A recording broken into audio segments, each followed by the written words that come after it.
Ayan, hello po. Good morning ulit at tayo'y nagbabalik ha. Pero this time naman para sa ating unang reading ngayong araw na to, no? Sa huling araw ng Desyembre. Ayan, kaninong situational reading ang ating makukuha ngayong araw na to? Parang no, nagre-reflect yung orange. O, diba? Ang ganda ng aking pinyata dito. Ayan, pinyata ng mga chocolates. Okay po, tignan na natin ha. And meron tayo rito, Nine of Swords, okay? Oo, kumakawala. And the Death card, okay? So check pa natin yan. Tignan pa natin. I-check pa po natin. And meron tayo rito, gusto muna natin si yan, para magkasya sila. Meron tayo dito, Eight of Swords, okay? Then, meron tayo ditong Six of Wands, okay? Check pa natin. Iyan pa natin ha. Sabi ko nga, maaring kayo po ay makaresonate, maaring hindi. So, kung hindi para sa inyo, huwag nating ipilit. Okay po, no? And, yun po pala ha. Be aware tayo, no, sa mga nagpapanggap na si Mystic Tarot. Hindi po ako magme-message sa inyo para offer ng mga services po ha. Lagi pong nandito yung link sa aking comment section dito sa YouTube. Kung gusto niyo ako makausap para sa reading, para sa mga bracelet, sa mga pabango, sa mga evil eye ring at sa mga kwintas, So yun po ha, hindi po ako nag-o-offer. Ayan po ay mga mangloloko po ha, huwag niyo silang i-entertain. Okay po. Nandito lagi ang link ko sa comment section. Papunta po yun sa Facebook. Ayan. So, doon niyo ako ma-reach out, no? At ako lang din po yung makakausap ninyo. Pwede tayong mag-voice call kung wala kayong, or kung nagda-doubt, no? Okay po, yun lang naman kasi ang dami ng, alam nyo yun, gumagawa ng Facebook account. So dito kompleto na, no? So may nakikita ko rito, maybe ngayong araw na to, or paparating ito para sa inyo, a communication is coming. Ito ay galing sa isang taong nagkaroon kayo ng relasyon na tapos na, nag-part ways, nagkaroon ng ibang, tawag dito, nagkaroon kayo ng ibang, landasin na, no? Merong isa sa inyo, nagtagumpay, umayos ang buhay. Ayan ha. Meron yung isa naman sa inyo, parang, alam mo yun, hindi makaalis-alis sa mga sitwasyong kasangkutan niya ngayon, Maraming emosyong nararamdaman, full of emotion, because Queen of Cups is here. Maaring natatakot, maaring, alam mo yun, nag-iisip na pagkakamali or na kung ano pa man niya na nagawa from the past, Communication is here and also nandito rin ang Knight of Cups. Nang ibig sabihin nun, aside from communication, meron siyang gustong sabihin sa'yo. Ayan po ha. So may mag-open ng communication, yung mga nag-block dyan, yung mga nagsaradong komunikasyon dyan. So maaaring kayo po ay kontakin today, no? Starting today na to ha. Ngayong araw na to at kayo po ay nais nyo makausap, magkaroon kayo ng pagkalinaw ng pag-uusap, no? Magkaroon ng magandang simula, no? So, depende pa rin. Depende, ulitin ko, no? Kung sa'yo talaga. Kung hindi, well, pass the video po. Oh. Kung matagal niyo naman lang ninanais, no, na gusto niyo talaga makausap ang taong ito, why not? Diba? I-open niyo ang communication, buksan niyo ulit. Diba po, no? Especially kung mayroon pang lugar sa puso ninyo ang taong ito. So, kayo pa rin naman. Magde-decision po. And nandito ang ating Knight of Swords. Ayan. Sabi niya rito, no? Mas magiging daw dito, talkative or maraming ikukuwento, marami siyang gustong sabihin. Siguro yung mga nangyari sa buhay niya for the past years, baka tagal na, no? Na hindi kayo nagkita, matagal lang hindi kayo nag-usap. So marami kayong pag-uusapan. And also, Queen of Swords ay nandito rin po, no? Magiging honest siya sa'yo, o magpapakatotoo, ha? O, yun ang maganda. At least honest siya. Sasabihin niya lahat, no? What happened, anong nangyari, ganito, ganon. And meron din tayo ritong Queen of Pentacles. Ayan, you are both matured na. Uy, yun ang maganda. So, nag-matured kayo parehas. Maybe dun sa mga naging experience ninyo, sa lahat ng nangyari. So, ngayon, matured na kayo.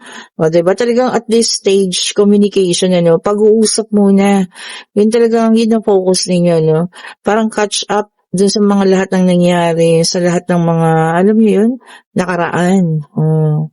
And meron tayong Ace of Swords. Uy, tingnan nyo, no? Communication pa rin and realizing the truth. So, both of you, no, parehas, makaka-realize ng mga katotohanan na dapat pala noon pa, 'di ba? Na dapat pala noon pa nagkaroon ng communication para magkaroon ng kalinawan. Kung ano man yung hindi, alam mo yun, hindi malinaw ng mga nangyari, no? Pero siguro talaga namang pinalipas din naman ng tadhana para alam niyo yun, mag-grow kayo parehas nga. Oh, 'di ba? And then meron tayo dito, Seven of Cups. Ayan. Sabi niya rito, no, there will be a happiness, sabi niya, no. Kayo naman yung pipili, 'di ba? Kung gusto niya talaga siyang makausap, there will be happiness naman daw po. So, magiging masaya. Light lang. No, walang sumbatan, wala kung ano man. Kumustahan, ganun lang. Uy, ang ganda nun, ha? And meron tayo rito, Three of Wands. Ayan. So, self-confidence. Lalakasan niya loob niya. Alam niya naman kasi na hindi ganun kadaling lumapit sa'yo, especially kapag ka meron siyang, alam mo yun, nagawang hindi maganda. Pero huwag kang mag-alala po, ha. Lalakasan niya yung kanyang loob. And yung iba pa, no, may travel. So, maaaring magagaling sa ibang lugar. Ayan. So, ikagugulat mo. Mamaya, kakatok dyan sa pintuan mo. Wow! O, diba? May ganun, o, diba, no? So, diba? Kung kayo po ay talagang mahal, natural, kayo po ay kanyang pupuntahan. Oh. And then meron tayong the lovers and of course, soulmate is here.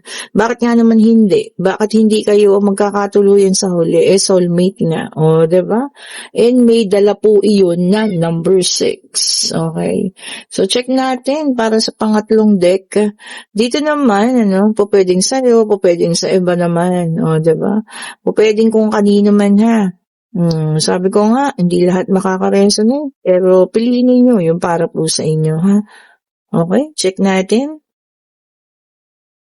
Okay, and meron tayo rito, sinting, no, Three of Wands, a fire sign, Aries, Leo, and Sagittarius. Ayan, sabi niya rito, no, expansion overseas, may mga paalis, o baka hahabol pa, no?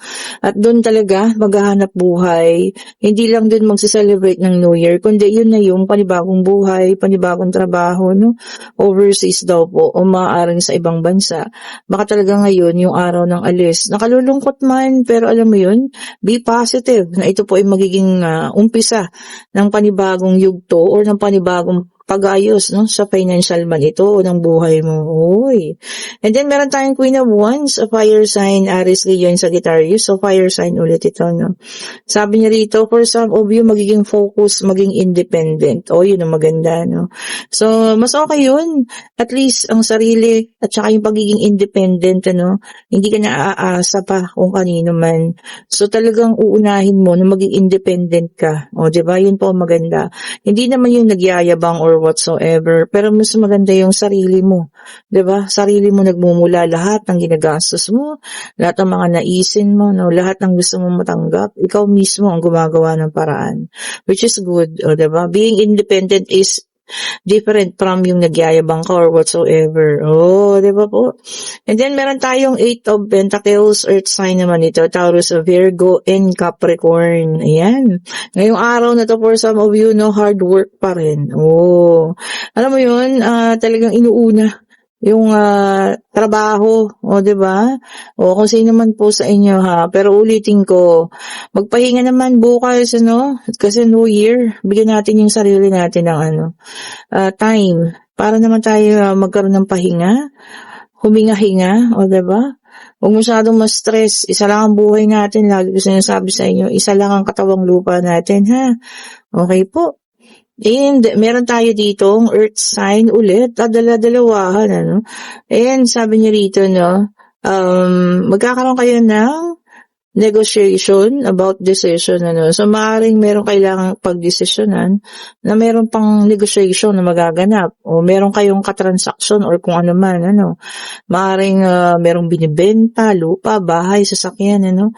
And there will be a negotiation na. So kung matagal niyo 'tong iniintay, so ibig sabihin maaayos na siya. Oh. And meron tayo ditong Eight of Cups, water sign, Cancer, Scorpio, and Pisces. Sabi niya rito, no, walking away. So meron sa iyong mga aalis sa mga sitwasyon na ayaw na talaga or hindi na ginugusto ng katawan, hindi na ginugusto ng isip, ayaw na ng emosyonal, ayaw na ng, alam niyo yun, yung katawan ninyo mismo, umaayaw na rin. Kumbaga, gusto niya na ng peace of mind. Sino ba naman ang 'di ba, ang hindi magkakagusto ng kapayapaan ng puso at isip, especially kung pagod na rin, o 'di ba po? So ayun ano, walking away, kayo na mismo yung aalis. Maaring toxic na relasyon 'yan, maaring sa bahay ninyo 'yan or kung ano man po 'yan ha. And meron tayong the star, air sign. So nandito na ba lahat? Fire, earth, water, and air. So lumabas po lahat ng zodiac sign ha para sa huling araw na ito ng 2025. Sabi niya rito no, kalmado lang, ayan, being calm. O, di ba? And punong-puno pa rin ng pag-asa pagdating ng 2026, which is good. Ang ganda, no? Which is napakaganda. Sige, stay calm lang po. Huwag tayong stress, o, di ba? This is the last year of the 2025 and sana, no, iwan na natin lahat ng masasakit na naramdaman sa taong ito. Think positive para pumasok lahat ng mga positivity at lahat ng kailangan natin, ano, and be focused po. And then, meron tayong the Fool, which is an air sign. Ayan. Naka-reverse naman ang ating the Fool. O, yan. Sabi sa inyo, no, yung iba sa inyo magkakaroon ng risk-taking. Kung magagawin mo, at bahala ka kung ano man ang kalalabasan yan. So, kung ba pangit o hindi maganda, ginusto mo yan eh. So, parang ganun, ano, do at your own risk, sabi nga. Kung ano man yan, pag-isipan mo ng mabuti ha, bago gawin po. And meron tayong temperance sa fire sign ulit. Ayan. Sabi niya rito ha, patience, sabahan ng pasensya, and everything in moderation po. Hinay-hinay. O, marami na naman tayong pagkain, mamayang gabi ha. Hinay-hinay lang. Kumbaga, sabi ko nga, no, tikim-tikim. O, diba? At alam niyo yan, para hindi mag-spike ang mga blood sugar, kung mga high blood naman dyan, o di po ba, no? Walang masama po yung tikim-tikim. Ayan. Huwag yung sobra yung biglaan. Sobrang daming sweet, sobrang daming ham dyan, ano? Kung may mga lechon pa kayo. So, ingat po ha sa mga kakainin at sa pag-inom din, ano? Lalo na yung mga tawag dito, umiinom talaga. Ingat din po, ha? O ngayon, pwede na kayo magtanong pag-ibig, pangyayari, ayan, financial, kung ano man ang gusto niyang malaman. Divine Universe, ibigay mo. Ayan na, binigay agad. Agad-agad po. Ayan po ha, tingnan natin ang sagot. And yes, ayan ha, bago pa matapos ang taon na ito, may paparating na blessing. Isahod na natin. Batsa, drum, no? So kung lahat ng blessings na paparating po, no, baka mamayang gabi, no? Bago mag-12 or 12 mismo, isasabog na ng Panginoon ng blessing, isahod natin lahat yan, ha? Okay po, at yung papala, no, isa pa, punuin ninyo ang mga lagayan ng tubigan, yan. Ano pa ba maipapayo ko sa inyo for this coming New Year? And also, the Prosperity Bowl, ayan, gumawa kayo, ha? Pwedeng own version ninyo, kahit hindi nyo sundin yung video ko kanina, no? Pwede kayong gumawa po ng para sa inyo. And ayun po, no, Kung nakapag-declutter naman na lahat ng mga basag na bagay, itapon na. Huwag kayong magpaiwan ng basura dyan. Ako nagtapon na kagabi at marami pa tayong itatapon mamayang gabi, no? And ano pa ba? Syempre, lagyan ng pagkain ng ating lamesa. Hindi naman kailangan punong-puno, ano, basta yung may hain. Okay po. And alam niyo yun, pray. Opo, ganyan. Sa 12 mismo, ayan, magdasal tayo, no? Hingin natin ang pagpapala, lalong-lalo na sa paparating na 2026. At sana, maging kalmado ang ating nature, hindi kagaya nitong 2025 na napakaraming disaster na nangyari po. Yun ang hingin natin, ano? And of course, peace of mind, sabi ko nga kanina, no? Sino ba naman ang may ayaw sa peace of mind, especially sa mga panahong ito, no? Na marami tayong pinagdadaanan. Pagiging kalmado lang, yun po, 'di ba? And matulog kayo ha. After ng celebration, sleep well. Ayan. Kahit medyo tanghaliin na ng gising bukas, ipahinga ang katawang pagod. Ayan. Sa mga nanay, kapwa nanay ko dyan, alam ko magiging busy kayo pagluluto man yan or whatsoever po, no? Pero huwag niyo pa rin hayaan na, alam niyo yun, ang mga anak ninyo ay humawak ng paputok ha. Ayan, bantayan pa rin po. Ayan. Sana may magtingin sa kanila, no, habang busy ang kanilang mga nanay o kaya ang kanilang mga tatay. Ulitin ko, mag-ingat po kayo sa paglabas. Ayan, maraming mga modus ngayon, ano, palit pera or whatsoever, mga ganyan. At ingatan po ang inyong sarili. At muli po, nagpapasalamat ako sa mga bagong subscriber, sa mga datihan niya, sa mga bumabalik, sa inyo pong lahat na laging nag-aabang. Kanina nga nabanggit ko na, no, from 7,000 subscriber last year of December 2024, ngayong December 2025, mag-18,000 subscriber na tayo. Halos doble, higit pa nga sa doble, no? Maraming salamat po sa inyong pagmamahal, sa inyong Mystic Tarot. At asahan nyo naman, marami pa tayong tutulungan, ano, sa pagpapanood ninyo sa YouTube na to. Hindi lang mga aso at pusa. Hopefully, mag-grow ang ating channel, ano, para makapag-share pa tayo ng marami pa pong blessing. At syempre, kayo yung uunahin ko, ha? So, hintayin nyo na ang ating paraffol sa nalalapit kong birthday sa March. Oh, 'di ba? Mas bongga, mas marami. Kung nakaraang November, ang dami nating pinamigay. Hintayin nyo po. Mas marami pong paparating. Malapit na ang birthday ko. Alam nyo yan. Abangan nyo po, ha? Thank you so much po ulit. Happy New Year. Ako na ulit ang unang bumabati sa inyo, ha? Have a wonderful day po. Ayan. Magiging stressful. Maraming gagawin, pero kaya natin to. Have a great morning po. Bye-bye po sa inyong lahat.